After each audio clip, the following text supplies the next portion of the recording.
2014 से लेकर 2022 तक प्रधानमंत्री मोदी ने 9 बार लाल किले की प्राचीर से देश को संबोधित किया और हर बार उन्होंने कुछ बड़े संकल्पों की चर्चा की। इसकी शुरुआत स्वच्छता अभियान से हुई थी और अब बात विकसित भारत की नई शपथ तक पहुंच गई है। बीते 8 सालों में इसका असर भी साफ दिखाई दिया है, लेकिन आज उन्होंने जिस तरह युवाओं के सामने दुनिया के सबसे विकसित भारत का लक्ष्य तय किया है, तो इस बात की चर्चा है कि युवाओं को लेकर सरकार कुछ बड़ी योजनाओं का जल्द ऐलान कर सके। आगमन हो रहा है दुनिया के सबसे बड़े लोकतंत्र के प्रधानमंत्री श्री नरेंद्र मोदी। मैं पहला व्यक्ति था जिसको लाल किले से देशवासियों का गौरवगान करने का अवसर मिला।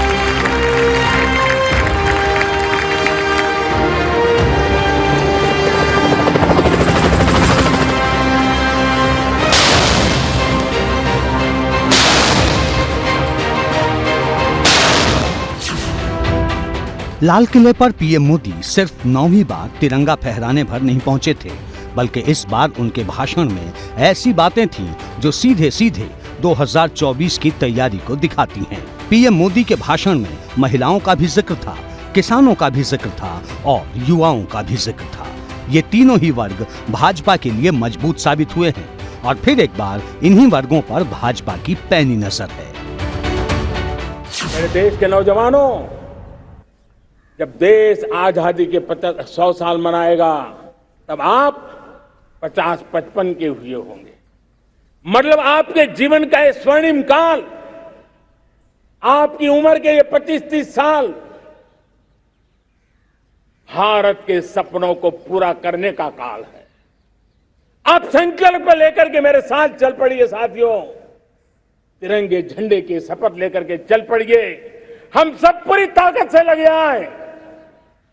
बड़ा संकल्प, मेरा देश विकसित देश होगा। एक तरह से कहा जाए तो पीएम मोदी ने 24 के चुनाव का एजेंडा सेट कर दिया है।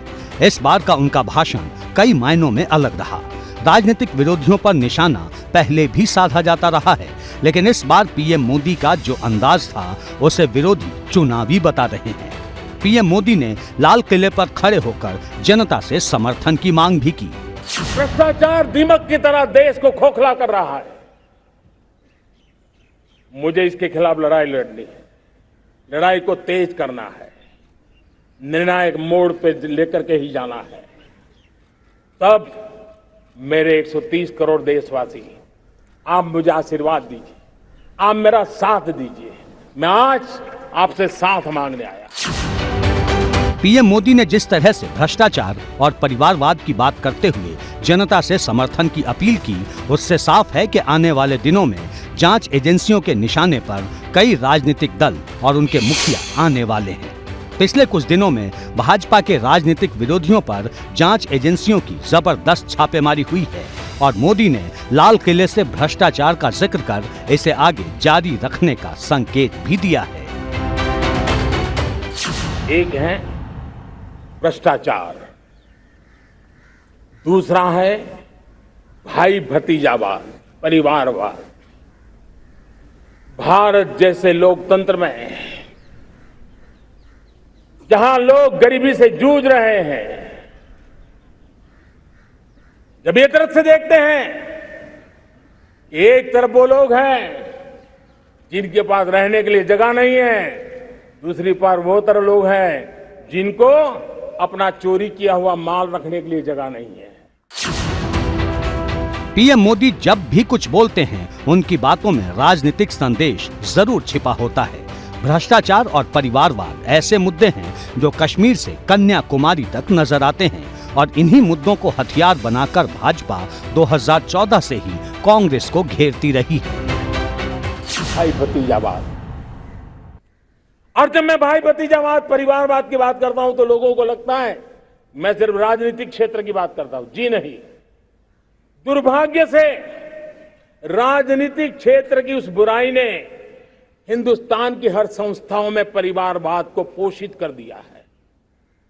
परिवारवाद हमारी अनेक संस्थाओं को अपने में लपेटे हुए है। और इसके कारण मेरे देश की टैलेंट को नुकसान होता है। ऐसा नहीं है कि परिवारवाद सिर्फ विपक्षी दलों के भीतर है। परिवारवाद का नमूना ढूंढने पर भाजपा भी अछूती नहीं बचेगी। फर्क सिर्फ इतना है कि विरोधी दलों का परिवारवाद शीर्ष स्तर पर है और इसी मुद्दे को भाजपा बड़ा बनाती रही है। एबीपी गंगा के लिए ब्यूरो रिपोर्ट।